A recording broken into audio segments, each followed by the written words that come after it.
¿Quieres conocer el mundo del desarrollo inmobiliario desde dentro? Nosotros lo vivimos todos los días. Planos, capital, inversionistas, riesgos, éxitos y una de las cosas más importantes, fracaso. Y ahora te queremos contar todos los detalles. Esto es Experimenta el Podcast, donde los expertos hablan claro sobre realmente qué pasa dentro del mundo del desarrollo inmobiliario. Cada episodio una dosis de realidad, estrategia y visión ejecutiva para desarrolladores e inversionistas apasionados. Con Gerardo Pérez y Leandro Leonardo. Tenemos que trabajar para desconcentrar el tamaño de las ciudades que nosotros hemos creado. Vivir fuera de la ciudad de Santo Domingo es tener más calidad de vida. Hoy en día es una ciudad invivible. Debimos de haber construido trenes de cercanía primero, antes que los metros. Deberíamos de repensar una nueva ciudad, universidad pública que debería ser la Santiago de la Paz. Hoy han desaparecido las áreas verdes porque tratamos de rentabilizar hasta el más mínimo espacio y construimos sobre la acera. El progreso de la gente. Oye, a mí me encanta lo que pudimos lograr hablando con Guarocuya, de poder ver la visión humana detrás de la economía y todas las cosas que no vemos nosotros, como la parte de desarrollo inmobiliario, cuando empezamos a pensar que el gobierno, que los impuestos, que la parte económica y todo eso, nunca vemos algo tan humano como lo que nos pudimos llevar de esta conversación con Guarocuya. No te apures, o sea, no nos enfoquemos nada más en lo humano. Aquí tenemos una persona que se ha caracterizado de reformar diferentes sectores, trabajar política pública, económica, social. A todas las escalas. A todas las escalas, desde lo más pequeño hasta lo más grande. Y uno tiene la capacidad de escuchar los insights. Uno de los insights que yo tuve fue una vez un artículo que yo leí de él mismo en el 2011, hablando sobre la ley de fideicomiso.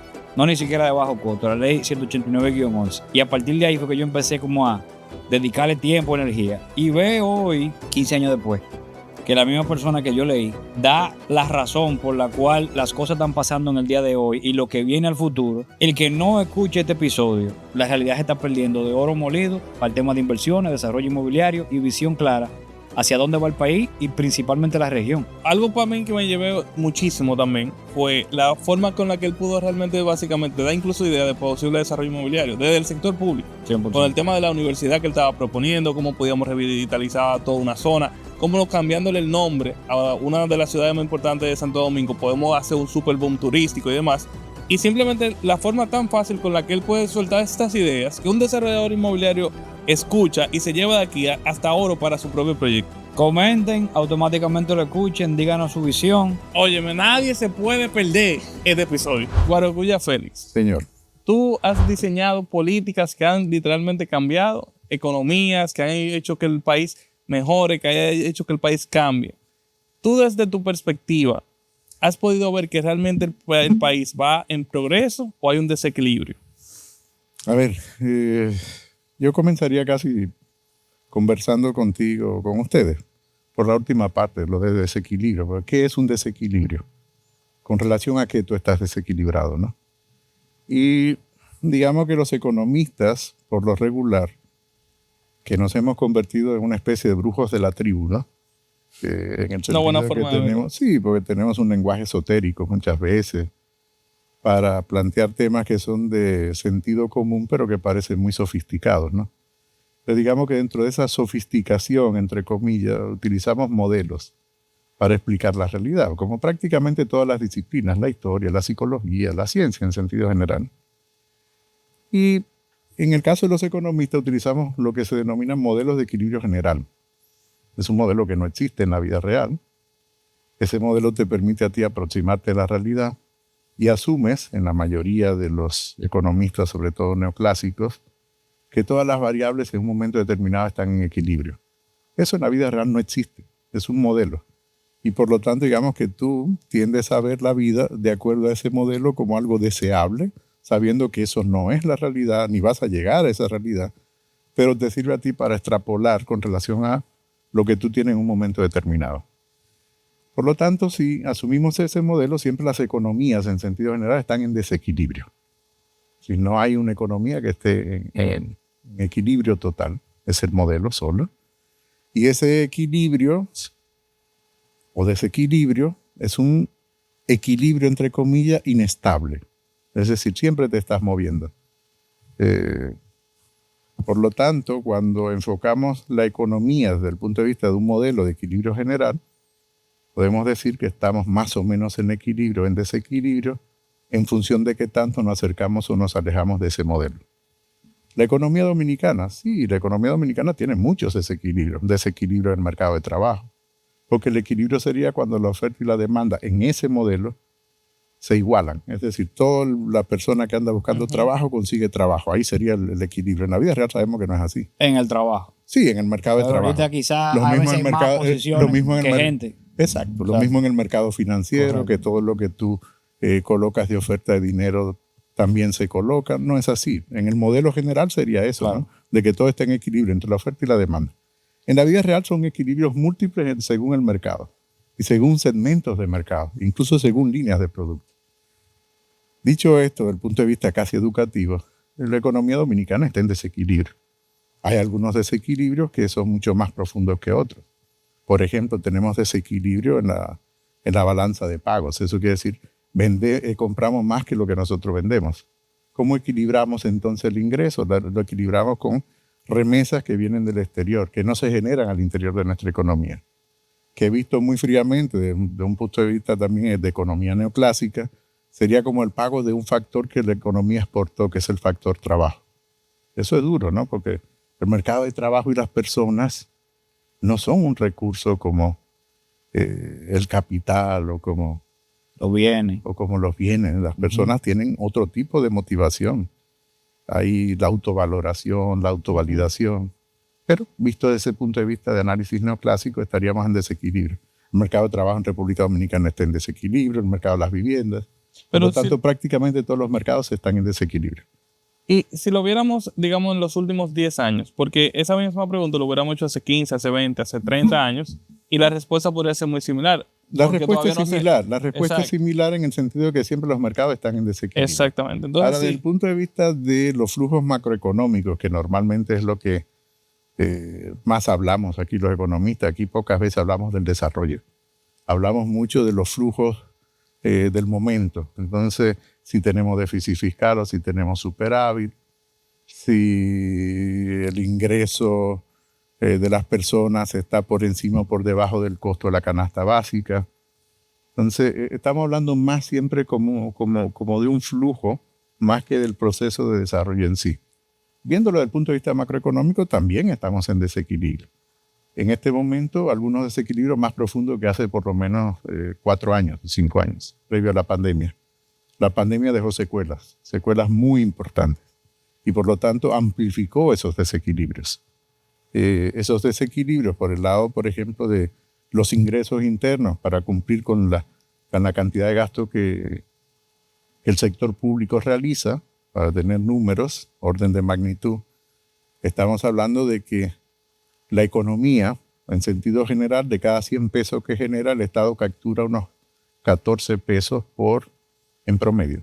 Unos 14 pesos por ingresos fiscales, que son más que los tributarios, un poquito más. Sin embargo, al mismo tiempo, el Estado históricamente en los últimos 15 años estaba gastando, previo a la pandemia, en torno a 18 pesos. ¿Qué hacíamos? ¿Cómo lo complementamos? Entre ese 14 y el 4. Deuda. Con deuda. Con deuda, esa es la deuda. Ese es equivalente a lo que nosotros destinamos exactamente a educación, que es el 4% más o menos. Con la pandemia subió ese gasto a 21, quiere decir de cada 100 pesos que genera la economía, de 18 pasamos a 21 pesos. Y hoy en día volvemos a estar más o menos en torno a 19, entre 19 y 20 pesos. ¿Eso con qué tenemos que complementarlo? Con deuda. Y eso es lo que se llama déficit fiscal del sector público. ¿Y qué te Es decir, motivó? lo que te endeuda. Que la realidad es que a mí me llama mucho la atención. ¿Sí? Porque el mundo económico, o sea, la economía es una ciencia interesante que a nivel humano. Decía un profesor, que siempre lo tengo muy presente, se llamaba profesor Juan Tugores. Fue decano de la Facultad de Economía de la Universidad de Barcelona y posteriormente fue rector mallorquín. Y Juan Tugores, especialista en economía internacional, decía que la economía es sentido común. La diferencia es que que aplicaba a rajatabla, que es donde duele, ¿no? Exacto, exactamente. Ahí es que duele, cuando es a rajatabla, Claro. ¿no? Cuando la realidad se te impone. Obligado. Sí, claro. Entonces, cuando tú estás hablando, por ejemplo, de política económica, que tú te has metido de lleno, ¿Qué te motivó a ti en ese momento? ¿Fue un tema de frustración? ¿Tú veías algo que tú querías aportar? ¿Cómo tú te motivaste para, digamos, involucrarte con todos esos temas de política? Tú empezaste a hacer planteamientos. O sea, hay que ser bastante arraigado porque me imagino que eso no es de un día para otro. Toma tiempo. No, en mi caso yo lo vi siempre como un proceso natural, nunca lo vi como algo que estaba fuera de mi ámbito natural de vida, o sea, quizás por mi origen familiar también. Ok. En la medida en que mi papá tenía una participación política activa, en un partido político en ese momento, mi papá venía el 14 de junio, luego termina en el PRD, fue diputado del PRD durante 8 años. Mi abuelo, el papá de mi mamá, mi abuelo materno, también tenía participación política activa, fue senador del país 16 años, o sea, de mi provincia. Y por lo tanto, para mí era, cuando yo nací, él era diputado, mi abuelo. Entonces, para mí era normal, ¿no? No era un tema que lo veía fuera de lo que hacíamos cada día o de lo que se hablaba en mi casa, ¿no? Luego, el hecho de estudiar economía fue otro proceso, porque originalmente quería estudiar Derecho. Pero era más como un deseo de... Bueno, Derecho lo veía como algo factible, implicaba hablar, estaba como relacionado con la política, ¿no? En el sentido de lo que yo veía en mi casa, ¿no? Claro. Y luego me di cuenta porque me hicieron el test ese de vocacional que te hacían, ¿no? Y me dijeron, no lo abras porque va a la universidad. Pero yo lo abrí.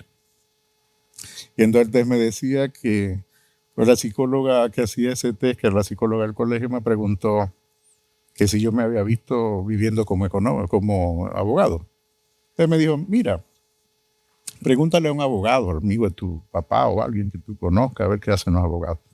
Y efectivamente le pregunté y la verdad que como que no me gustó lo que hacía un abogado. Claro. ¿No? Y entonces volví y le dije, entonces ella me dio el resultado del test, que no lo abría, pero al final lo abrí.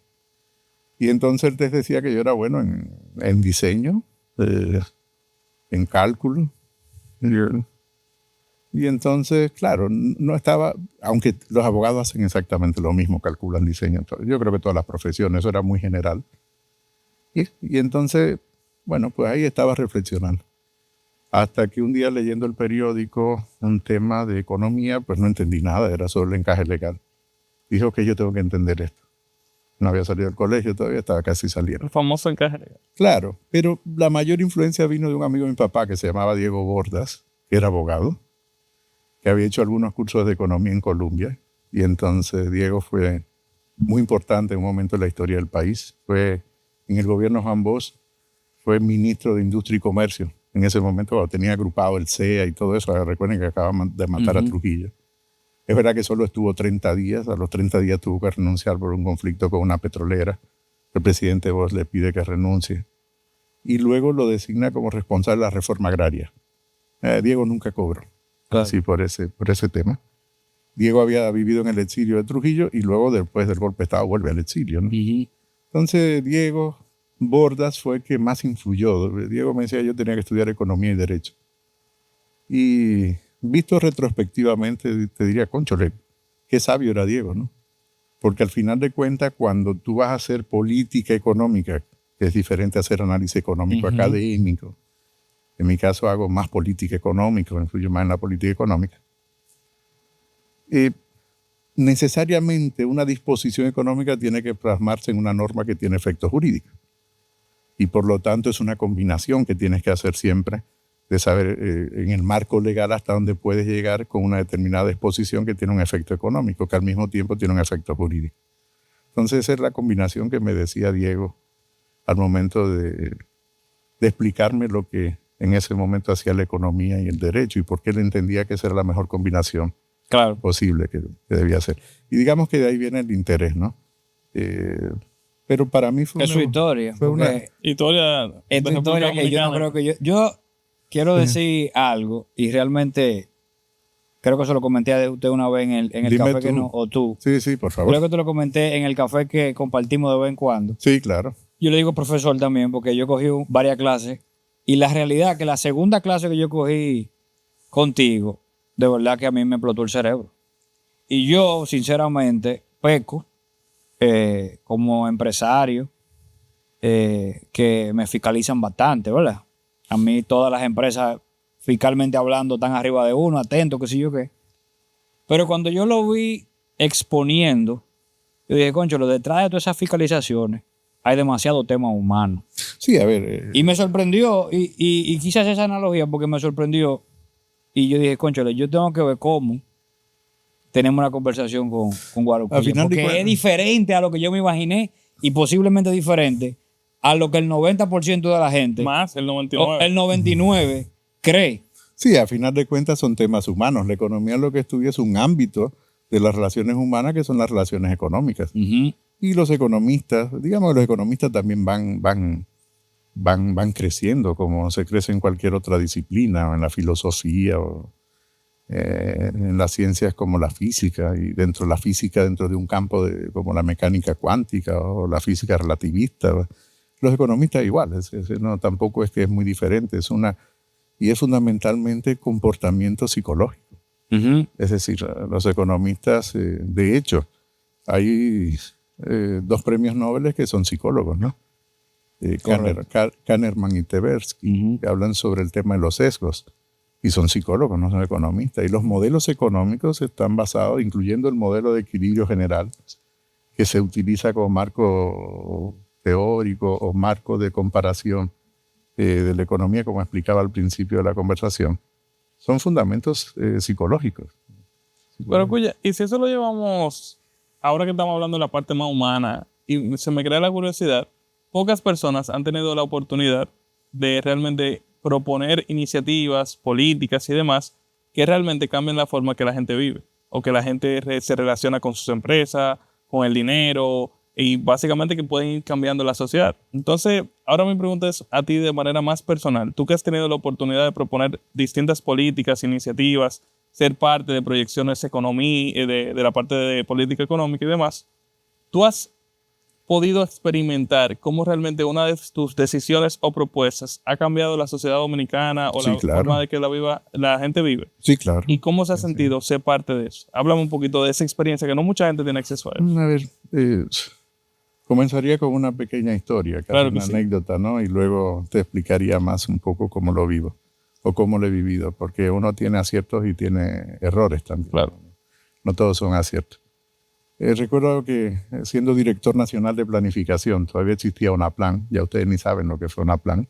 UNAPLAN existió hasta el año diciembre del 2006, en la Oficina Nacional de Planificación. Se había creado en el 62 como Junta Nacional de Planificación, en el 65. UNAPLAN. Sí, era la Oficina Nacional de Planificación, Sistema de Planificación Nacional, que me tocó cambiarlo, modificarlo. Luego de ahí salió el MEPIT, el Ministerio de Hacienda y el Ministerio de Administración Pública. Son 3 políticas, por ejemplo, que impactan en la vida de la gente, en las áreas que regulan, ¿no? Y además son transversales a todo el Estado.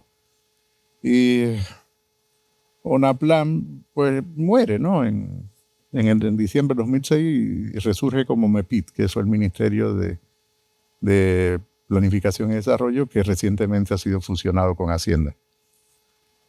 Pero en ese momento estábamos en todo el proceso de reformas en el marco de un acuerdo con el fondo, ese acuerdo con el Fondo Monetario, el único acuerdo que hemos tenido, que lo hemos llevado a feliz término, que fue desde enero del 2005, se había roto 2 veces anteriormente en una administración anterior de gobierno, y entonces hasta diciembre del 2005 y finales del 2008 estuvo vigente el acuerdo. Y eso hicimos todas esas reformas estructurales, era recuperando.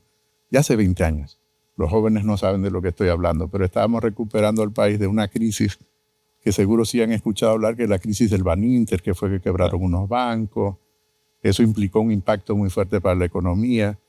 Retrotrajo los indicadores de calidad de vida 20 años más o menos del país. Wow. Fue muy fuerte. Tuvimos una depreciación de un 179% en 12 meses, una inflación de un 40% en 12 meses. Es decir, una crisis muy seria, una crisis generada de manera interna. Entonces, el profesor Tugores en UNAPLAN tenía la responsabilidad, en ese momento le otorgaron todas las responsabilidades que tenía la oficina, pero tenía la responsabilidad del presupuesto de inversión pública, pero al mismo tiempo habíamos centralizado el control del gasto en el marco del acuerdo con el fondo en esa oficina. Por lo tanto, en la mesa que yo estaba, que no, literalmente una mesa, redonda. Siempre uso una mesa redonda, no me siento en escritorio. Y entonces esa mesa es la mesa, digamos, del ajuste fiscal que estábamos haciendo en el marco del acuerdo con el fondo, de todas las reformas, reconversiones. Y el profesor Tugores vino invitado para nosotros para hacer un paper. Nos hizo un paper sobre temas de integración, hacia dónde tenía que ir la economía, hacia dónde teníamos que converger, hacia dónde teníamos que ir. Y entonces recuerdo que estaba sentado con él fuera del Hotel Santo Domingo, que ahora está cerrado ya hace unos años. Todavía ya estaba muy deteriorado, ¿no? Pero bueno, como era el más barato, ahí fue que pudimos ubicar al profesor Tugores, no teníamos mucho dinero tampoco. Y recuerdo que él pidió un jugo de naranja y yo pedí una Coca-Cola cero, valga la publicidad, la Coca-Cola. Y entonces él me preguntó, era de tarde, y me preguntó, Félix, para él decir Guarocuya era complicado. Me dijo, Félix, ¿cómo tú haces para tomar decisiones? Digo, ¿en qué sentido, profesor? Tengo que hacer un paréntesis aquí. El profesor Tugores le habían propuesto ser asesor de un ministro de Industria cuando yo era estudiante de él. Local. Allá en España. En España, sí, ministro de Industria de España, que había sido profesor de la facultad, lo habían designado ministro de Industria, había sido conseller de Industria en Cataluña, que es decir, como ministro regional de la autonomía de Cataluña, y en ese momento, después fue ministro de Exteriores, pero en ese momento lo hicieron ministro de Industria. Yo recuerdo que el profesor Tugores me llamó para preguntarme si él aceptaba ser asesor principal del ministro, que si yo me iría con él a Madrid. Yo era estudiante, imagínate el privilegio para mí, siendo dominicano, que un profesor. Claro. Pero que él quería escuchar mi consejo. Yo le dije, mire, mi opinión es que yo no lo veo a usted en este gobierno, no lo veo con este ministro, yo sé que es profesor de aquí. Al final no aceptó y ahí se quedó, no pasó una conversación. Entonces me pregunta, conociendo usted ya este antecedente, me pregunta, ¿cómo tomas decisiones? Porque yo no podría dormir sabiendo que por una decisión mía le quito recursos a salud, se lo pongo a otra área y hay niños que mueren. Es un tema muy serio. Muy serio. Muy serio. Tú estás repartiendo más o menos el presupuesto, ¿no? No lo haces tú. Técnicamente tú tienes que encajar esto. La última decisión es de los presidentes, del ministro del área, ver cómo mantienen la consistencia, cómo mantienes el equilibrio entre las cuentas fiscales, ingresos, gastos, créditos. Y le dije, mire, profesor, yo me extraña que me haga la pregunta porque todo lo que yo he aprendido, incluso los criterios que aplico, lo aprendí de usted. Me sorprendió mucho. Y yo le digo, yo no me planteo esa pregunta, yo la planteo a la inversa. Yo me planteo cuántos niños dejarían de vivir si yo no fuera director de planificación. Es al revés. Porque sé que tengo la sensibilidad suficiente como para cuidar precisamente el aspecto de la salud y la educación, que son nuestras prioridades. Evidentemente no vamos a llegar a todo. Cuando tú sabes que los animales del zoológico se pueden morir por una mala decisión, en ese momento eran temas que llegaban a mi mesa, los animales del zoológico o del acuario porque le habían cortado la luz porque no habían pagado. Ese fue el nivel de deterioro en ese momento de la crisis, que teníamos que hacer malabares para poder completar el presupuesto de algunas instituciones que son claves. Los parques temáticos son extraordinariamente importantes para una sociedad. Aquí no lo valoramos en esa dimensión. No el usuario del parque temático, sino el hacedor de la política pública no lo valora como lo valora el usuario en sentido general. Entonces, y nada más tiene que viajar para que lo valore, porque desde que viaja quiere ir a todos los zoológicos, quiere ir a todos los parques. Pero aquí tenemos lo mismo y hermoso, increíble, pero no lo cuidamos en 100%. La misma magnitud, ¿no? Entonces, yo me planteaba la pregunta a la inversa, es decir, ¿cuántos niños dejan de morir porque yo estoy en planificación? Esa es la inversa, ¿no? Porque si no vives, ¿no? Sabiendo que es muy difícil que por una decisión tuya pueda generarse situaciones terribles, catastróficas, ¿no? En una sociedad, y de hecho se generan. No todos son aciertos, es decir, en la política económica o en el ámbito que te toque hacerlo, ¿no? Y cuando uno vive una de esas experiencias en la que tal vez uno lo hizo con las mejores intenciones y se propuso algo en el que uno creía que era realmente la mejor opción, y luego llega el choque de realidad y no era así, y llegan, o que se murieron animales del zoológico, llegaron cosas, digamos, que impactaron la sociedad de manera negativa, detrás de cámaras, ¿cómo uno maneja eso, tanto a nivel personal, a nivel moral? Porque uno lo hizo con la mejor intención, pero depende del tipo de efecto que hayas provocado negativo. Lo primero es corregir a tiempo, en la medida de lo posible, el error. Lo más a tiempo posible. Lo segundo es pedir disculpas, que no es fácil. Pedir disculpas cuando te equivocas. Porque te equivocas. O sea, no eres infalible. Eres falible, eres humano. Y además tienes todos los sesgos humanos, es decir, ideológicos, subjetivos. Oh. Claro. Entonces, no lo sabes todo tampoco. Uno no puede pretender saberlo todo, porque para eso hay especialistas. Entonces hay que escuchar mucho, hay que escuchar más que hablar. Hay que escuchar más que hablar. Algo que aprendí, por ejemplo, en servicio público, es cuando una persona, un ciudadano te visita, tú como responsable público, es porque tiene un problema muy grande. Pocos pueden llegar a un director general o a un ministro, en términos relativos al tamaño de la población. Y si va a visitarte no es porque va a tomarse un café contigo, es porque tiene un problema. Y lo más importante es escuchar, porque la mayoría de las veces no tiene solución su problema. La gente te agradece que le escuche. Eso es grave. Con detenimiento. No tiene solución su problema. No, y tú porque vas, miren, con el paño de lágrimas.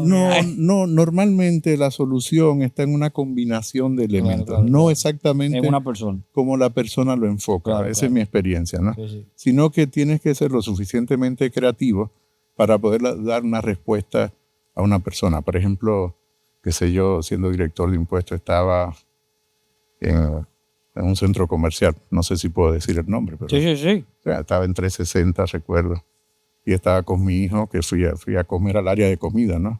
Íbamos para el cine, y recuerdo que me estaba orinando, y entonces digo, mi hijo era adolescente, y entonces voy al baño, y una señora me vio y me fue detrás de mí, se para en medio de la puerta del baño y me dice, espérese un momentito, déjeme aprovecharlo, usted es el director de impuestos, sí, déjeme ir al baño y yo ahora le respondo. Espérame. No. Dígame ahora porque yo sé que no lo voy a ver. Señora, me estoy orinando.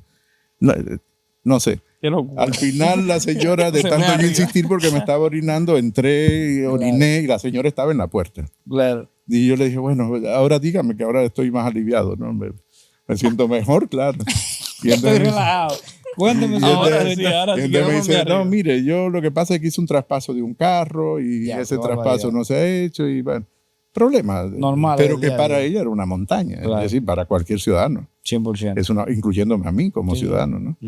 Y entonces yo le dije, ¿y cómo yo lo veo? Digo, no, mire, llámeme a mí a ese teléfono y diga mañana que la señora que estaba en el baño en 360. Exactamente. Y entonces me escribió y claro, ahí la recibí a primera hora y la señora sí estaba ahí.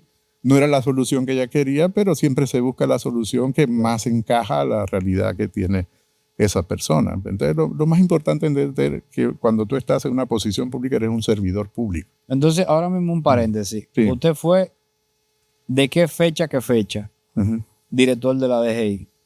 Yo fui desde agosto del 2012 Exacto.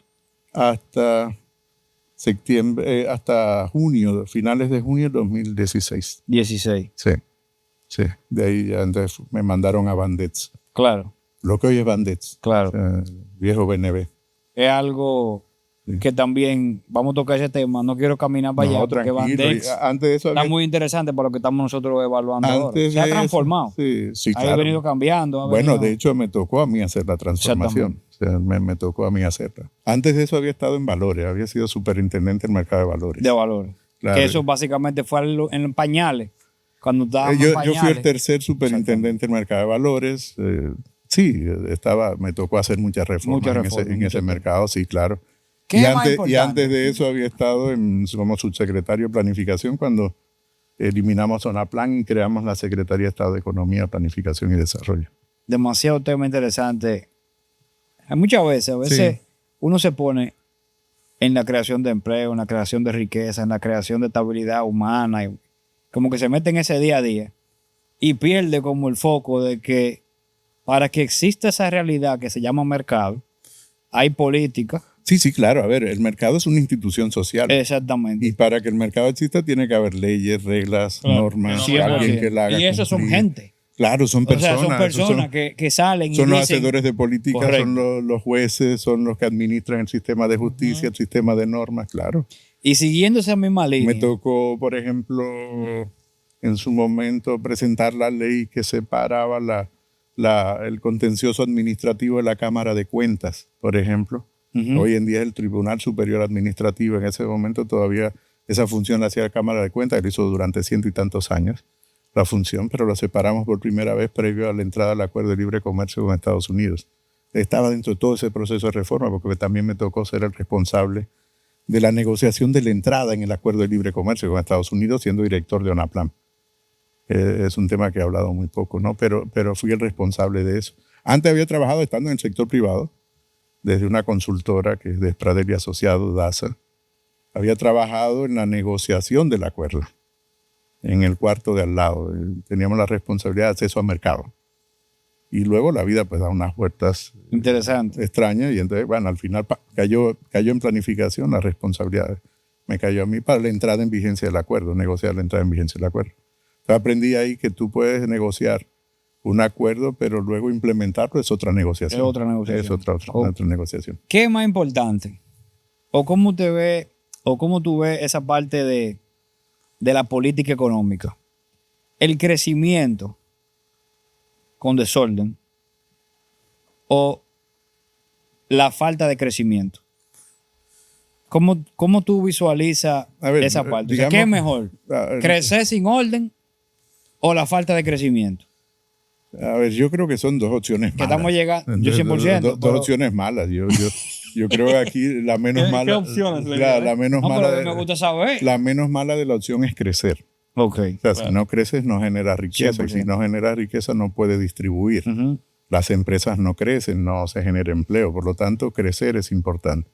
Es verdad que en el país tenemos una discusión pendiente. De hecho, nunca se plantea que eso es la calidad del crecimiento. Podemos decir que podemos tener un crecimiento de mayor calidad. Y yo creo también que en los últimos 100 años hemos sido presa de la trampa del crecimiento. Lo podría llamar así, ¿no? Porque hemos fijado más en el crecimiento, independientemente del costo que tiene para el planeta, que tiene para los recursos naturales, cuando se puede crecer, como te he dicho, con mayor calidad, tomando en cuenta precisamente la naturaleza, la preservación de determinados recursos, por ejemplo, el recurso agua. El recurso agua es fundamental para la vida humana. O sea, sin embargo, hemos crecido sin tomar en cuenta la preservación de determinados recursos. Entonces yo creo que estamos en un punto donde tenemos que, como humanidad y como país, República Dominicana, de manera muy particular, específica, en pequeña, de replantearnos primero el tipo de crecimiento, la calidad de ese crecimiento y cómo nosotros incorporamos temas que son transversales como el cuidado de los recursos naturales y el medio ambiente y las personas, a final de cuentas, dentro de ese crecimiento. Entonces, como tú me lo planteaste, son dos opciones malas, pero la menos mala es crecer en ese. Siguiendo esa misma línea, yo me he dado cuenta, yo no he bregado nunca con temas políticos, siempre me he enfocado en temas, aquí tenemos un visitante estrella. Bueno, es un coproductor asociado. Exacto. Que salga en cámara y que la realidad es que vino a darle más ánimo a la alegría aquí. Sí. Nosotros, una de las cosas que vemos es el crecimiento en desorden, que yo te comenté un poquito. Este es un podcast que se enfoca más en lo que es el desarrollo inmobiliario puro y duro, pero creo que es importante todas las anécdotas que tú, digamos, has elaborado y has comentado, porque al final es lo que estábamos hablando muchas veces nosotros dos, que el mercado viene de una visión de un grupo de personas. Sí, claro. Esa es la realidad. De hecho, yo creo que me interesa mucho que toquemos ese tema, porque hablar del tema inmobiliario me da la oportunidad de verlo desde un enfoque un poco más amplio. Luego vamos a caer específicamente en el inmobiliario y temas que te interesan, si hay burbuja, no hay burbuja, cómo se todo crea. Todo eso vamos para allá. Claro. Pero fíjate que planteando el tema inmobiliario, hablamos del tema del territorio. Es importante entender que toda actividad humana se realiza en un territorio determinado. Crecer con desorden, en esas opciones que tú me dices, es la menos mala de las opciones. Sí. Yo cambiaría los supuestos, es crecer con determinado orden y con determinada calidad del crecimiento. Y para crecer en orden y con calidad de ese crecimiento, debería darse un enfoque diferente sobre el territorio, por lo menos en República Dominicana, en muchos países, pero en el caso nuestro. Por eso nosotros hemos creado un desbalance territorial muy fuerte desde el punto de vista de de la concentración de la riqueza, de la concentración de la población, de la concentración del mercado de trabajo, prácticamente todos los indicadores. Tú tienes que la parte correspondiente de la isla a la República Dominicana está poblada en torno a un eje, que es la carretera, te digo la carretera porque es así, Claro, claro. que va desde Boca Chica hasta Navarrete. Está en torno a ese eje. ¿Verdad? Luego hay un pequeño línea discontinua que se da desde Puerto Plata hasta Samaná. Es discontinuo, hay un pedacito discontinuo. Y luego hay otro que se da en Higüey, Punta Cana, en el este. En La Romana, que hay un núcleo importante de población humana, San Pedro, y luego es discontinua. Luego puede hacer un círculo dentro de esa línea que va a Navarrete, muy cerca de Navarrete, haces un círculo y te vas a dar cuenta que ahí están prácticamente ya todas esas comunidades se unen, ya no hay prácticamente frontera física. Estoy hablando de Santiago, La Vega, San Francisco de Macorís, Moca, y eso incluye el Licey en medio entre Moca y Santiago. Ya tú no sabes dónde comienza Moca y dónde termina Santiago y viceversa. Y todo esto está relacionado con el uso del espacio del suelo. También está relacionado que estamos utilizando la tierra de vocación agrícola para construcción de vivienda y de espacio urbano. Hemos urbanizado de manera muy desordenada el país y yo creo que hay que hacer un alto. Me tocó crear la Dirección General de Ordenamiento y Desarrollo Territorial.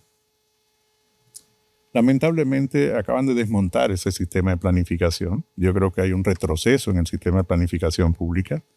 Nos retrotrae a previo el año 1962, en realidad, en torno a 1962, por una falta de entendimiento de cómo funcionaba el sistema de planificación, que parte primero del territorio, luego los indicadores sociales, que es la actividad económica, y luego dónde colocamos la inversión correspondiente para generar un equilibrio en ese territorio. Y esas son las tres patas del sistema de inversión pública. Ahora veremos cómo se articula en esta fusión que han hecho, si no a futuro tendremos que volver a trabajar sobre un sistema de planificación que permita intervenir adecuadamente, ¿no? Todo esto tiene que ver también con el uso del espacio para fines inmobiliarios, en la medida en que no tenemos una normativa fuerte que nos indique cuál es la clasificación de uso de suelo. Se aprobó en el 2022 la ley de regiones.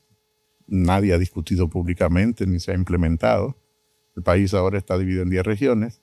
Y al mismo tiempo se aprobó una ley que es sumamente importante, aunque esa ley es deficiente, la que se aprobó, ambas leyes son deficientes, que fue la ley correspondiente al ordenamiento territorial. Sería ordenación territorial, que es la parte física del territorio. Se le dejaron competencias a municipalidades que no tienen capacidades técnicas para hacerlo. Entonces, aquí es una discusión que nos lleva a otro tema, que sería lo que técnicamente se conoce como federalismo fiscal, es decir, las competencias que tienen que tener los ayuntamientos, si debe haber o no gobiernos regionales, si tenemos una ley de región, o si el gobierno central tiene que seguir manteniendo competencia y la va pasando gradualmente en función de las competencias que van generando los municipios, incluyendo la parte de ordenamiento territorial. Es una discusión importante, porque nos lleva a la discusión fiscal, nos lleva desde el territorio, nos lleva a la discusión del mercado de trabajo, nos lleva a la discusión tributaria, cómo se generan los ingresos en el territorio, nos lleva a la discusión del sistema de pensiones, es decir, partiendo todo esto del territorio. Son temas que están sobre la mesa, son reformas importantes que tenemos que seguir impulsando. Por lo tanto, el tema inmobiliario que está dentro de todo esto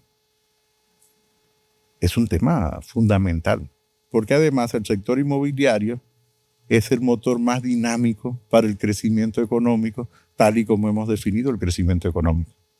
Oye, pero eso me causa a mí como una pregunta, porque si es tan importante el tema inmobiliario y, digamos, el desarrollo de infraestructura, ya sea residencial, turística o lo que fuere sobre el tema inmobiliario, ¿por qué tantas trabas en todos los procesos? De la creación, que es una pura y simple de un fideicomiso inmobiliario, que eso no debería ser tan complicado, a las aprobaciones, cumpliendo con las leyes territorial, vamos a llamarlo así. Pero la traba en el fideicomiso inmobiliario. Me tocó participar en la discusión de la ley sobre fideicomiso siendo superintendente del mercado de valores.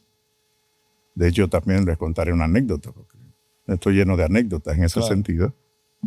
Siendo superintendente del mercado de valores, me reunía con el sector inmobiliario, los dueños de la ley, digamos, en el buen sentido, ¿no? Es verdad que quien dirigió las discusiones fue la superintendencia de banco, pero en buen espíritu institucional a quien le correspondía era a la superintendencia del mercado de valores, que es quien termina regulando la ley. Ahí se mezclaron dos cosas, pero bueno, al final la ley salió. A futuro habrá que también volver a entrar en eso y legislar nuevamente. Y entonces, bueno, pues todo el sector va a ver cuándo la ponemos en marcha, superintendente, como si fuera supermercado, a ver cuándo la ponemos en marcha.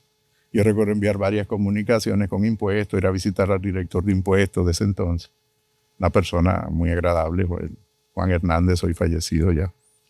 Y entonces Juan me decía, se reía mucho, me decía, no te preocupes, Guarocuya, ya la vamos a sacar pronto, Y yo le decía al sector, bueno, no se preocupen, están trabajando en ello. Pasó un año y no se había hecho nada. Entonces tenía la presión como superintendente del mercado de valores. La vida da una vuelta, pero tú reencarnas mucho en la vida. Yo reencarno de muchas vidas al mismo tiempo. Digamos que en ese transcurso de ese año reencarné como director de impuestos.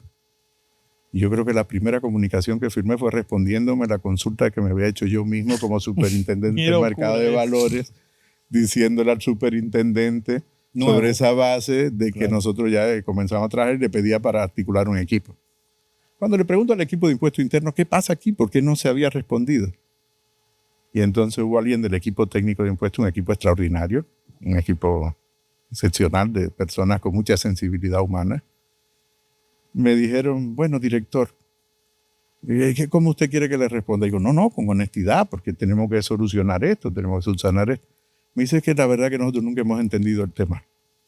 Pero tenían vergüenza de decirlo. 1 año y medio después. Sí, tenían vergüenza de decirlo, de admitirlo. Entonces, trajimos parte del equipo de la superintendencia, nos sentamos de manera juntos, yo mismo me senté con el equipo, lo trabajamos y sacamos los primeros reglamentos. Okay. Recuerdo tener una conversación con el superintendente de banco en ese momento, que había coordinado la elaboración de esta ley, y faltaban esos reglamentos, una parte del reglamento, y me llamó, fue de las primeras llamadas que recibí, Rafael Camilo. Me dijo, Guarocuya, bueno, la vida nos da la oportunidad de volver como los dos a sitios que... Digo, no te preocupes, que es la primera resolución. Creo que fue la primera resolución pública que firmé, fue el tema de fideicomiso.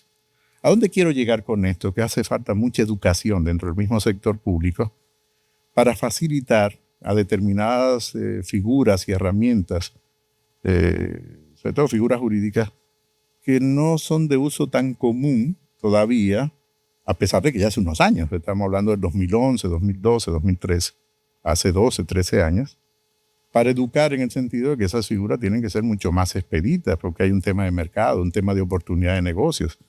Cuando tú retrasas, y sobre todo ahí es que hay el retraso por no otorgarle el RNC de manera oportuna, tú estás perdiendo oportunidad de negocio porque el mercado no te espera necesariamente. No te espera. No, el mercado no espera, vendrá otro. O vendrá una circunstancia que probablemente te dañe el negocio. Entonces, hay que entender, sobre todo los reguladores del sector público, de que vivimos en una economía de mercado, que esa economía de mercado tiene sus propias reglas y su propio tiempo, que nosotros formamos parte de esas instituciones que hacen que el mercado funcione. Cuando estás en el sector público, yo ahora estoy en el sector privado, tengo mi propia oficina, pero al mismo tiempo es esto, ¿no? De educar y concientizar de que es necesario responder de manera muy expedita.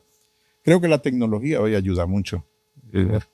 El hecho de que la inteligencia artificial, que va de manera exponencial incorporándose en múltiples procesos de la vida humana, pues yo creo que facilitará mucho de estos tiempos de respuesta que tiene la administración. Yo le iba a decir, porque yo me siento a veces como que en el Olimpo, así yo le llamo, donde están ya los ministros, los directores, los presidentes, como que la visión de vida es muy diferente, porque es que hay cosas que yo digo, pero fíjate que eso no puede ser. Pero eso es tan pasajero, ser ministro, creo ser lo director, mismo, o sea, eso, pero me sorprende. Eso es un empleo. Primero es un empleo. A mí lo que...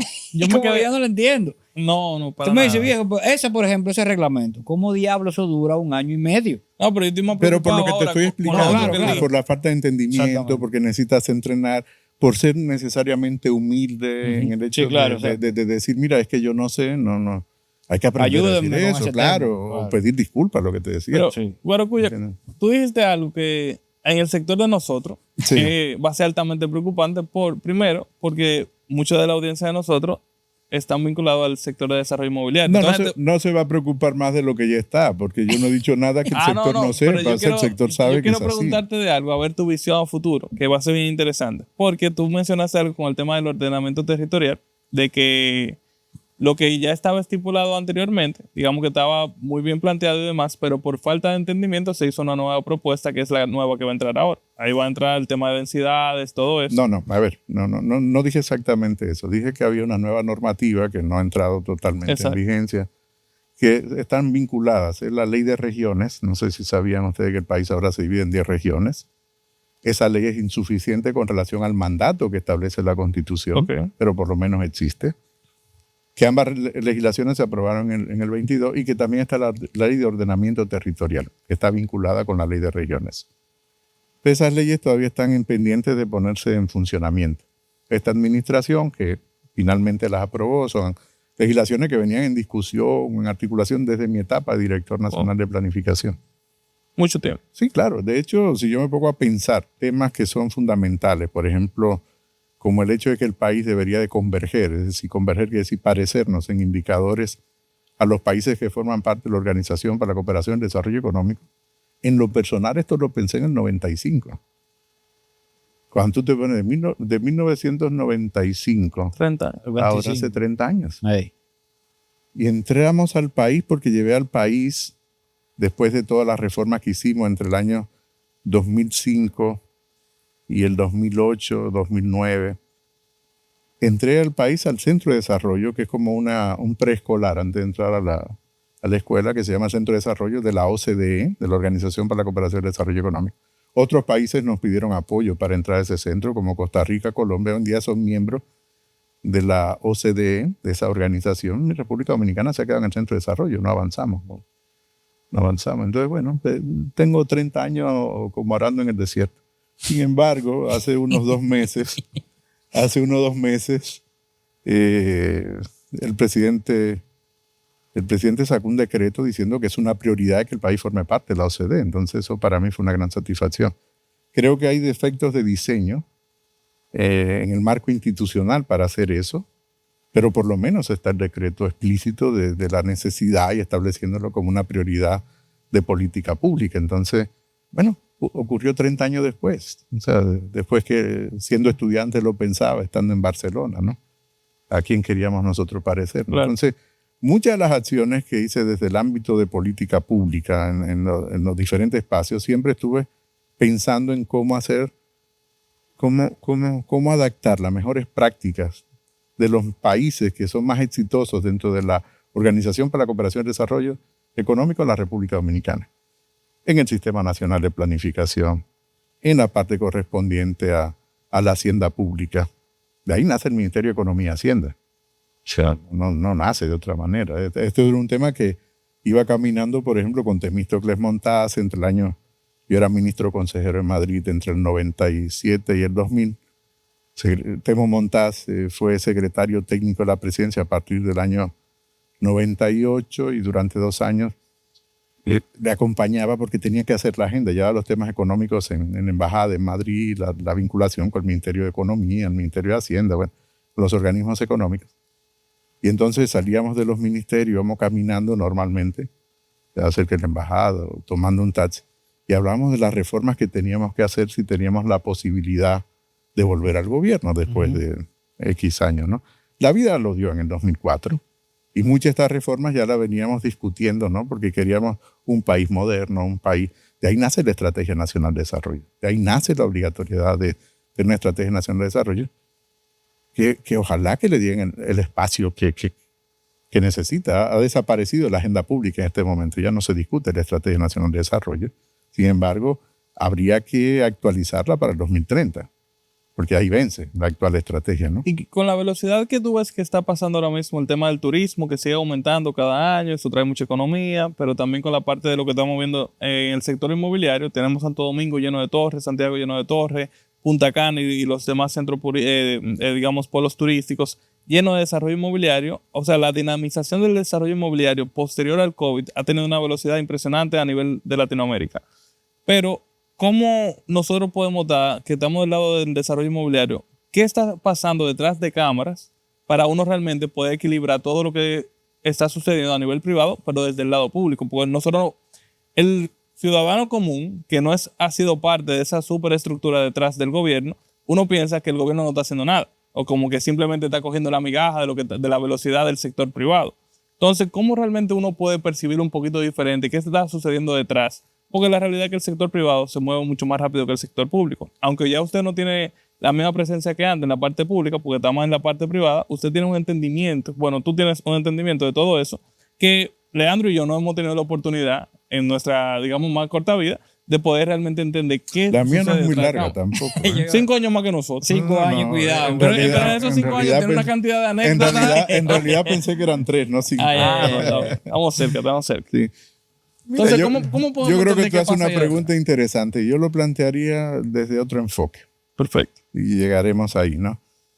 Lo primero, el sector inmobiliario sí que es muy dinámico en República Dominicana. Piensa que el marco jurídico también que se creó le permitió ser muy dinámico al sector privado. Por más retrasos que haya con los fideicomisos, el tema de fideicomisos sí que permitió nuevas figuras que han permitido acceso al crédito, mayor credibilidad. Inversión extranjera con mayor, vuelvo y repito, credibilidad de los actores del sector inmobiliario. El hecho de la ampliación de los incentivos de la ley turística, que solo estaba por regiones y que se le permitió a partir del 2013, enero del 2013, a prácticamente todo el país utilizar la ley de incentivos. Y te das cuenta, muchas de las iniciativas de determinadas edificaciones en las principales ciudades de Santiago, Santo Domingo fundamentalmente, Santo Domingo Este, que comienza a ser bastante dinámico el desarrollo inmobiliario, que dicho sea de paso debería llamarse ese municipio la Nueva Isabela.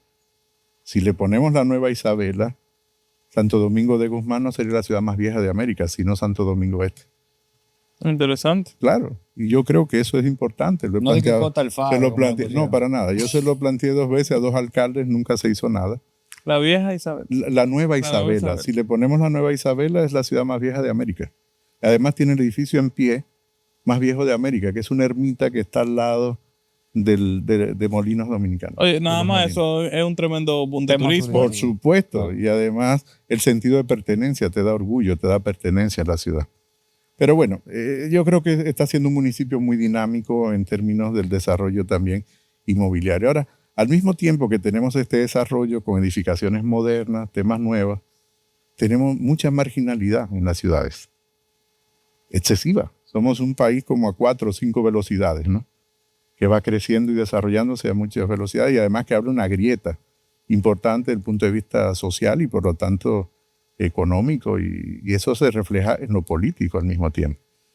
Por lo tanto, y creo que tenemos que canalizar los esfuerzos y los incentivos para tener un plan que sea un programa nacional de regeneración urbana. Regenerar los espacios urbanos implica, dentro del marco de una buena ley de ordenamiento territorial, dentro de la ley de regiones, primero, establecer la calificación de usos de suelo de tipo edificaciones, darle las competencias a los ayuntamientos que tengan capacidad de competencia para regular, pero es establecer exactamente qué tipo de edificaciones vamos a construir, qué tipo de vivienda, cómo lo vamos a hacer y sobre todo eliminar y desarrabalizar, darle condiciones de vida dignas a las personas que viven sobre todo encima de las cañadas. 100%. Claro, es un país que orina un burro arriba de una cañada y se te genera un desastre. O sea, yo vengo de una provincia que cada vez que llueve yo estoy muy preocupado, yo soy de Azua. Y específicamente para las casas. Mi mamá nació en Guayabal y yo desde que está lloviendo mucho o que anuncian una tormenta estoy pensando en Guayabal. Y siempre sale en la primera plana de los periódicos o en alguna esquinita que se rompió un puente para Guayabal. O que se rompió un badén, casi siempre, un badén. Entonces, son temas fundamentales en el desarrollo urbano. Tenemos que trabajar para desconcentrar el tamaño de las ciudades que nosotros hemos creado. ¿Y eso se hace Son ciudades- con incentivo o sin incentivo? Se hace con incentivo, porque los seres humanos, como el resto de seres vivos, nos movemos en función de los incentivos. Correcto. Si tú ves ahora el desarrollo inmobiliario que estamos teniendo es por los incentivos que creamos. Creamos la ley de fideicomiso, creamos al mismo tiempo los incentivos de la ley de turismo que fue ampliado y es la que está aprovechando una parte del sector inmobiliario de República Dominicana para hacer inversiones. La otra parte corresponde hacia dónde se dirige el crédito. Fíjate que el Banco Central, cada vez que da alguna facilidad de liquidez al mercado, siempre aparta unos recursos para el sector inmobiliario. Entonces, hay una serie de combinación de incentivos. Al mismo tiempo, tú has dado incentivos para viviendas de bajo costo. Esto es un tema que hay que volverse a replantear, porque hoy en día las viviendas que se están construyendo en realidad no son de bajo costo. No. Porque no se puede hacer ya vivienda de Bien, bajo costo. pero tenemos que replantear esto. Cambia Entonces, método, cambia tema. Claro. Más densidad, Claro. parqueo, lamentablemente Bueno, sí puede. u otro tipo de materiales. Exactamente. Una combinación. Con Entonces, un reglamento. claro, puntual que es de lo que te aprobación. permitiría hacer un gran plan de regeneración urbana en las principales ciudades. Correcto, Y deberíamos comenzar de la periferia al centro. correcto. De hecho, a mí me tocó definir, no a mí, sino a una empresa consultora, el plan de intervención de la zona colonial. Y fui el responsable de buscar el primer financiamiento de $30 millones en un momento difícil, pues teníamos el acuerdo con el fondo. No era lo que terminó siendo, el tipo de intervención que se iba a hacer en la ciudad colonial, que se conoce como el Plan Lombardi, no es lo que terminó siendo. Yo creo que lo que terminó siendo es lo que nunca debió de haberse hecho en la ciudad colonial. Claro, para alguien que desconozca dirá, bueno, es mejor que lo que había, sí, pero pudo haber sido mejor y con una mayor rentabilidad de los recursos, ¿no? Porque estaban mirando la ciudad colonial. Primero, la ciudad es una ciudad viva, donde tiene que seguir viviendo las personas. Tú no puedes hacer una ciudad donde tengas 5, 6 años, 7 años, el comercio prácticamente caído en la ciudad colonial, ¿no? Entonces, son temas que no se cuidaron en su momento en este tipo de intervención. Sé de lo que estoy hablando en este sentido cuando hablo del tema urbano, ¿no? O del tema del uso del suelo. Porque me tocó crear muchos de esos instrumentos y participar activamente en la creación de esos instrumentos. Fíjate que el tema inmobiliario es tan importante, te reitero, que es el principal motor de crecimiento de cualquier economía. Pero siento que no lo ve así Claro. los incumbentes a nivel histórico. O sea, porque yo desde que yo tengo ya 17 años No, fíjate, construyendo diariamente. pero a nivel histórico, el Estado siempre tuvo una participación muy destacada. Ujú. Si tú te das cuenta, durante los periodos del gobierno del presidente Balaguer, lo mismo del general Trujillo, en menor medida, pero del dictador Trujillo, era el Estado el que construía fundamentalmente. Correcto. El ensanche Osama, Ujú. el ensanche Luperón, Por el tema del INVI. claro, luego, claro, el Millón, el Mirador Sur, todo lo que son los grandes parques con una visión estratégica de largo plazo. Hoy en día lo que ha hecho el Estado es ceder ese espacio al sector privado. Ujú. El sector público tiene que seguir participando. ¿Participa cómo? Con los incentivos necesarios, alineados, adecuados para que los recursos vayan donde tienen que ir, Ujú. incluyendo los recursos financieros. Te decía, los seres vivos nos movemos por incentivos. Y eso implica no solo salir del centro de las ciudades o de lo que tiene más valor o más plusvalor, lo que te genera más plusvalor, sino también lo que te genera cohesión social dentro de las mismas ciudades. Necesitamos ciudades, como diría cualquier colombiano, ciudades coquetas, ciudades hermosas, ciudades bonitas, Ujú. ejemplos de ciudad en la región, de intervención de ciudades que le da mucho más valor al suelo tenemos. Por ejemplo, Bogotá es un ejemplo de buena intervención en la alcaldía de Antanas Mocus y de Antonio Peñalosa, que fueron de seguido. O lo que pasa en Medellín, por ejemplo. Son buenos ejemplos son ejemplos de buenas prácticas. En temas de preservación de cascos urbanos antiguos, hay buenos ejemplos en la región, el caso del casco urbano de Quito, o el caso de la renovación de la parte urbana de Guayaquil, en Ecuador. O sea, son buenas prácticas que evidentemente dejan lecciones aprendidas. En República Dominicana tenemos que hacer esto, pero hacerlo con una política mucho más consistente. Ahí estoy de acuerdo contigo, ¿no? Tiene que ser muy consistente y con una visión y una claridad extraordinaria. Por ejemplo, toda la intervención que se ha hecho era en la orilla del río Sama, incluyendo la limpieza del río Sama y todo esto. Era un tema que ya lo veíamos hace años, en planificación hace 20 años. teníamos todos los proyectos que se habían hecho en torno a la orilla del río Sama y esos proyectos fueron desplazados por la construcción de la primera línea del metro. Por ejemplo, no había los recursos financieros para hacer intervención, que luego el presidente Medina sí retomó. Y bueno, hoy en día, si tú vas a esa zona, la nota es totalmente diferente y además revalorizado el espacio. Eso es lo que es una buena práctica. Hace años, yo tenía unos 18, 19 años cuando pensaba que tenemos que construir otra universidad pública, diferente a la universidad pública actual. Tenemos 2 universidades públicas. Tenemos el ITECO, que es una universidad pública, Instituto Tecnológico del Cibao Oriental, y tenemos la Universidad Autónoma de Santo Domingo. Pero deberíamos de repensar una nueva universidad pública que debería ser la Santiago de la Paz, porque era la antigua universidad jesuita que fue cerrada en 1767, por lo tanto sería una universidad muy antigua. Y deberíamos de construirla entre el río, entre Santo Domingo Oeste y el Distrito Nacional. Y el Distrito Nacional, y construir pasarelas sobre el río. Ahí deberíamos de construir esa universidad pública. Y deberíamos subsidiar la demanda, no la oferta. Es decir, subsidiar a los estudiantes, no a los profesores, para que es lo que hacemos con la UAS. Y eso serviría como excusa para desarrabalizar todo ese entorno, toda el área, el campus universitario nuevo.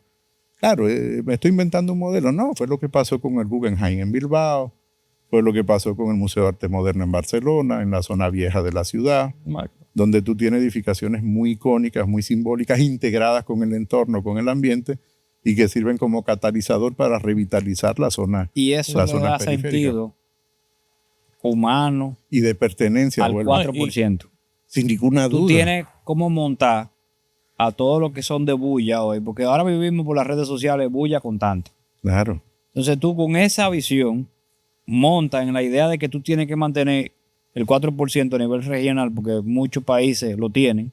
Hay una discrepancia si es del PIB, si es de lo que recupera el fisco a nivel estatal, va a depender. De hecho, es insuficiente el 4% para una buena educación. 100%. Lo que pasa es que lo gastamos muy mal. Correcto. O sea, entonces, no lo gastamos bien. Política como esa yo creo que cambiaría, porque las aristas que toca no es lineal. No es, mira, estamos en esto para esto, sino que creo que es interesantísimo eso que tú...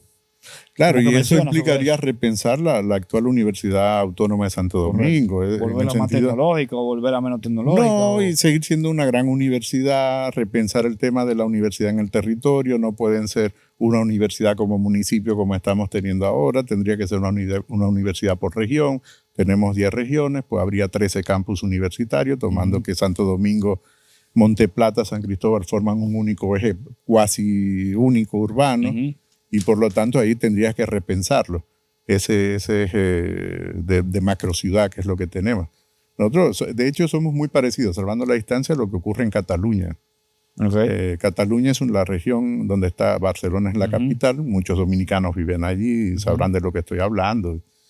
Donde Barcelona concentra prácticamente la mitad de la población de Cataluña. Entonces este es un ejemplo de lo que no debería de ocurrir, que es lo que ha ocurrido también en República Dominicana. Entonces... Es verdad que nosotros aquí tenemos 2 grandes ciudades, Santo Domingo, Santiago, Colombia. Que ya es Punta Cana casi. Sí.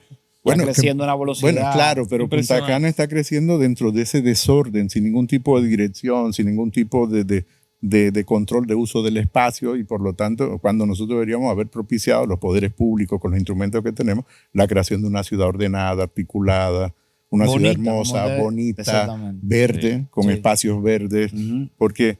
Fíjate que esta es una ciudad muy dura y muy hostil. Es una ciudad que repele al ciudadano. Es una ciudad... rompimos la ciudad con las vías rápidas. De hecho, eso es un mal ejemplo de lo que se hace hoy en día en las ciudades. La mayoría de las ciudades europeas y de otros países con mayor nivel de desarrollo, las vías rápidas la están soterrando, la están eliminando, los elevados lo están eliminando, están volviendo a introducir las rotondas, están cambiando la estructura de transporte. En República Dominicana ese es un tema que está muy relacionado con el tema del desarrollo inmobiliario y el urbanismo. 100%. O sea, el tema de transporte, pero no lo vinculamos. Y todo esto está vinculado al mismo tiempo con el territorio, con la fiscalidad, es decir, con la tributación, con el sistema de mercado de trabajo y al mismo tiempo con el sistema de pensiones. Correcto. Porque el sistema de pensiones es el que te genera la mayor volumen de ahorro. O sea, ¿por qué se hace muchos fideicomisos de carácter público?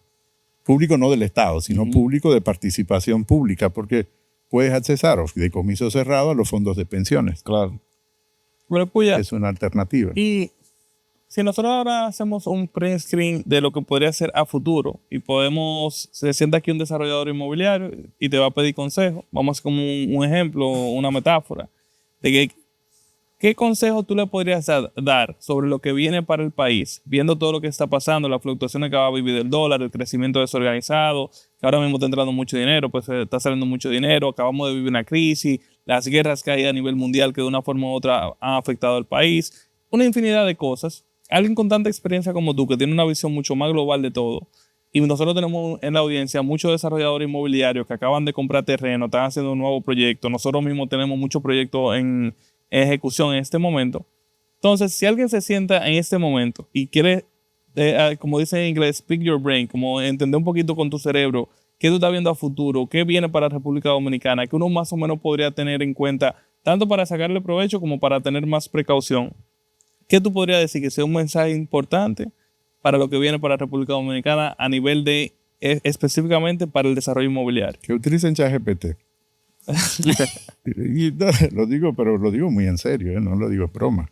Es decir, yo creo que cualquier desarrollador inmobiliario que quiera entender cuáles son las tendencias que estamos teniendo, no solo a nivel global, sino fundamentalmente a nivel local, porque si bien es cierto que tú tienes que saber si hay un choque petrolero, qué impacto puede tener una guerra en Medio Oriente en la tasa de interés en República Dominicana, o cómo se comporta la Reserva Federal de Estados Unidos, que sí determina la política inmobiliaria en República Dominicana. No es tanto el Banco Central, la determina la Reserva Federal de Estados Unidos, determina nuestro ciclo inmobiliario.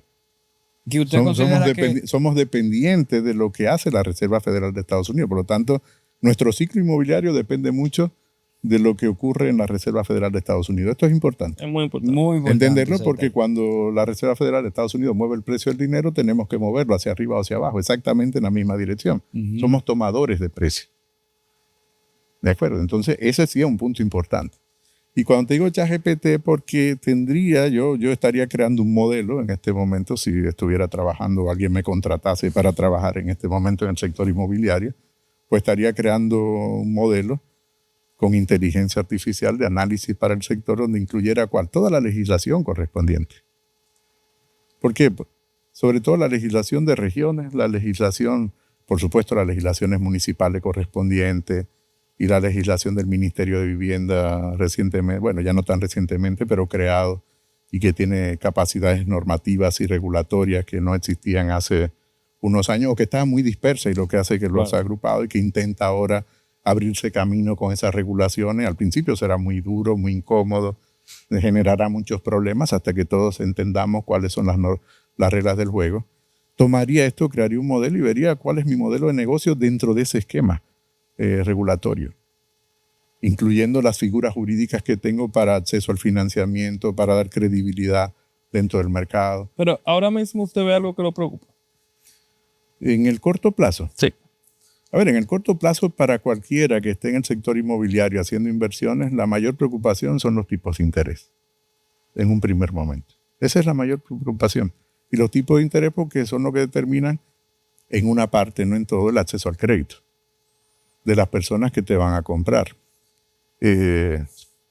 A ver, esto ahora hay que segmentarlo porque el mercado inmobiliario nuestro cambió.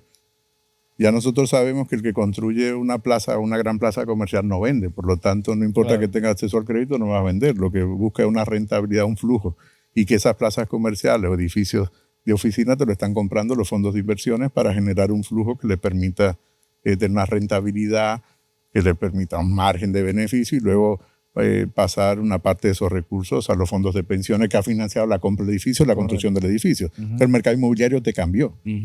El mercado inmobiliario hace 7 años, poco menos de 7 años, era un mercado de compradores. Hoy es un mercado de renta. 100%.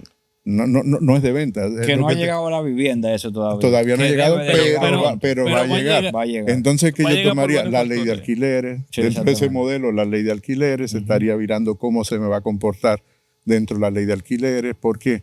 Porque si la ley de alquileres ahora permite plazos más expeditos frente a un inquilino, el propietario, bueno, pues eso facilita que haya inversiones de determinados fondos de inversión o de pequeños inversionistas, ¿no? Ahora, tenemos que segmentar, porque el mercado ya está de por sí segmentado, siempre ha estado segmentado el mercado inmobiliario. Una cosa es el mercado de grandes superficies para oficinas, centros comerciales, y otro es el de vivienda. Correcto. Y el de vivienda de alto costo y la vivienda de bajo costo. Entonces, yo aquí propugno, la vivienda de bajo costo tiene que seguirse incentivando de manera importante por parte del sector público, porque tenemos que crear un país bonito, no un país desigual, no un país feo. Cuando cruzamos el puente y tenemos un amigo extranjero que nunca ha venido al país, siempre estamos justificando, bueno, sí, el país aquí, pero es muy agradable. Exactamente. Sí, nos da cierta vergüenza ajena, ¿no? Pero imagínate lo que es vivir ahí. Claro. Yo no sé si ustedes no han caminado, pero yo conozco todos esos barrios, o sea, perfectamente, porque en un momento determinado, pues tuve que caminar mucho y de tanto en tanto camino esos barrios por determinadas actividades que realizo. Entonces, esto tenemos que cambiarlo. O sea, no podemos solo concentrarnos en la parte de la ciudad coqueta y bonita que es el centro. Tenemos que cambiar la periferia. Porque Que la mayoría. Claro, de la periferia va a depender la calidad del resto. Va a depender la calidad del resto. Y la otra cosa también, tenemos que pensar en las regiones fuera de Santo Domingo y de Santiago para generar un mayor equilibrio en el territorio. Y eso implica generar los incentivos correspondientes para poder construir Y yo en regiones mucho más alejadas. La infraestructura de, por ejemplo, un tren, Bueno, que tú puedas vivir en a ver, Bonao. hace años, eso sería- hace años nosotros para siempre. nosotros Oye, deberíamos, tú logras eso. ya lo que nosotros deberíamos tener Triplicamos el PIB. en vez de, sí, debimos de haber construido trenes de cercanía primero antes que los metros. El metro hace que te migre la gente a la ciudad. Correcto. Los trenes de cercanía hacen que la gente se quede en su espacio. Exactamente. Y eso es diferente. Y salen hasta más baratos porque la tierra de allá no es la misma que de aquí. Sin ninguna duda, tiene más calidad de vida. De hecho, vivir fuera de la ciudad de Santo Domingo es tener más calidad de vida. Yo mismo 100%. viviera afuera. Hoy en día es una ciudad invivible. Tú le 100%. preguntas a los ciudadanos que viven en el Gran Santo Domingo, si tuviera la oportunidad de vivir y tener un pequeño espacio propio Claro. fuera de la ciudad y trabajar, ¿dónde preferiría? La gente te va a preferir salir 1000%. por calidad de vida y eso tendría las escuelas, tendría profesores, Oye, sin médicos. tapones. Entonces, tú generarías regiones mucho más dinámicas que las que nosotros tenemos. 100%. Entonces, es cambiar el modelo de desarrollo del país en ese sentido, en el territorio. Volvemos de nuevo. ¿Por dónde comienzas? Por el territorio. Y parte de esa visión tiene que ser el sistema de trenes de cercanías. Nosotros tenemos que comenzar, fíjate, no construyendo un tren Santo Domingo-Santiago. Si tú construyes el tren Santo Domingo-Santiago, vas a profundizar del desequilibrio ya grande que tenemos en el territorio, 100%. porque lo va a construir entre las dos Ciudades más dinámicas, entre las dos regiones más dinámicas. Ujú. ¿Hacia dónde tiene que ir la primera línea de tren? Hacia la menos dinámica. ¿Cuál es la menos dinámica? Santo Domingo-Pedernales.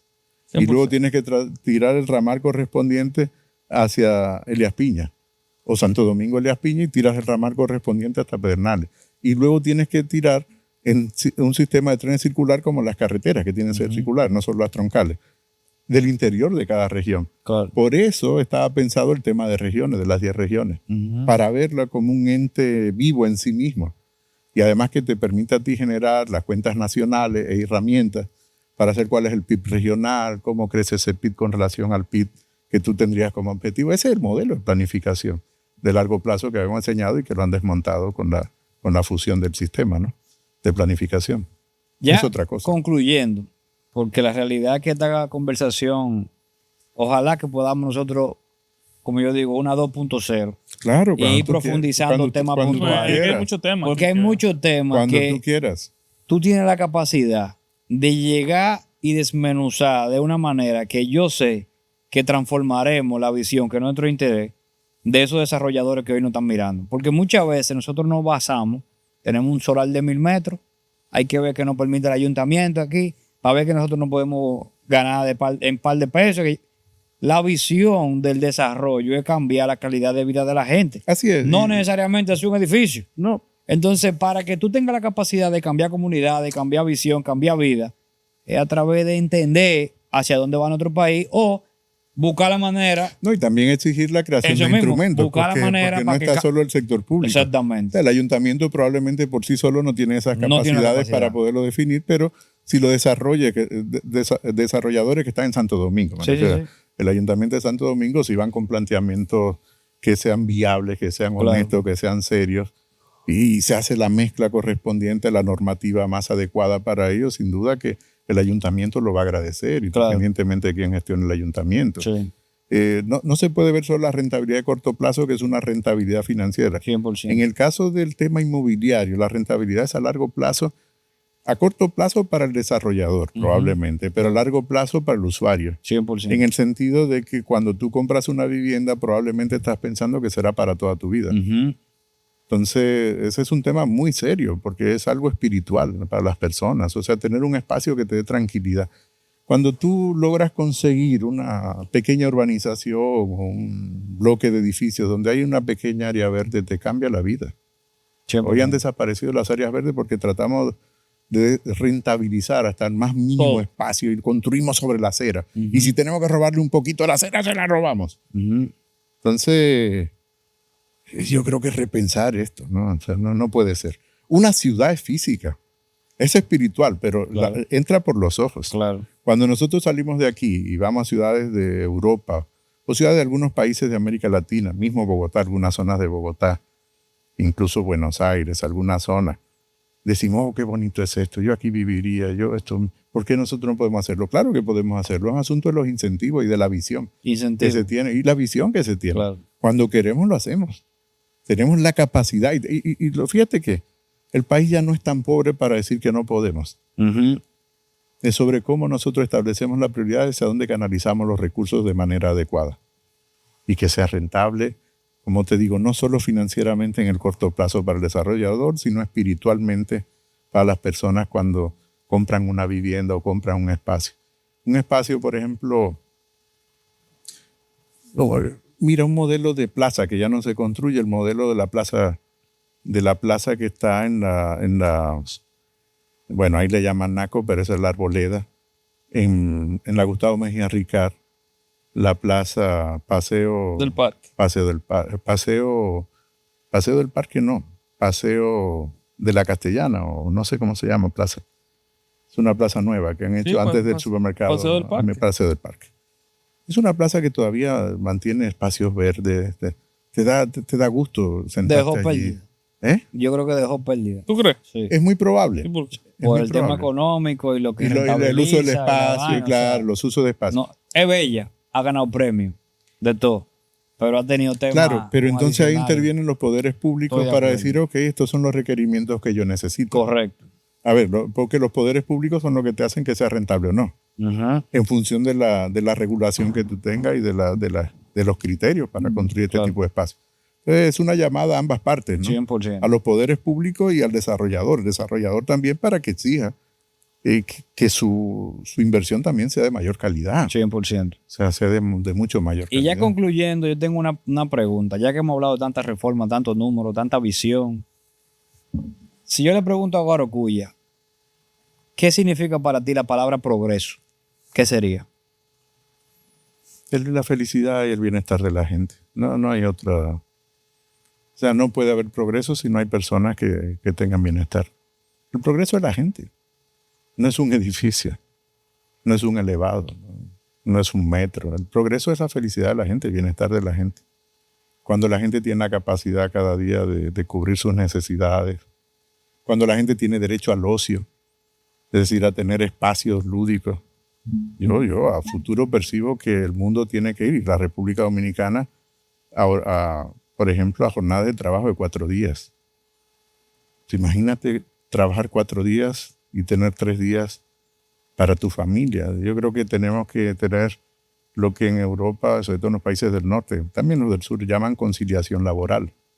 Pero eso implica una reforma profunda del mercado de trabajo, que es probablemente la más importante de todas las reformas. La primera es la del territorio. Y luego la gente que está en el territorio, que es el mercado de trabajo. ¿Cómo conseguimos un trabajo en República Dominicana? Ahora mismo es un favor a quien tú conoces, ¿no? Depende del lugar donde naces, depende de tu color de piel, depende del colegio donde estudias. Entonces yo creo que son temas que son fundamentales para hacer que ese desarrollo se convierta en bienestar de la gente. O sea, no hay otro sentido que no sea el bienestar y la felicidad de las personas. En convivencia con el resto del planeta, es decir, en convivencia con los demás seres vivos, en convivencia, en ese respeto. Yo creo que la conversación no hay que agregarle más nada.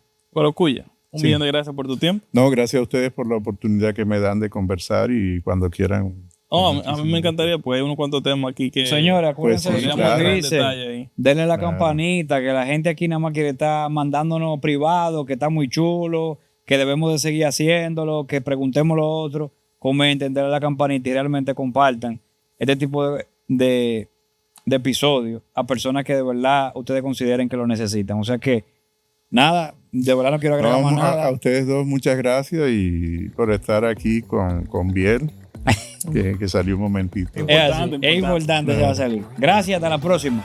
Gracias por acompañarnos en este episodio de Experimental Podcast, donde hablamos del sector inmobiliario desde dentro. No olvides suscribirte y seguirnos en nuestras redes sociales para no perderte los próximos episodios. Nos vemos en la próxima.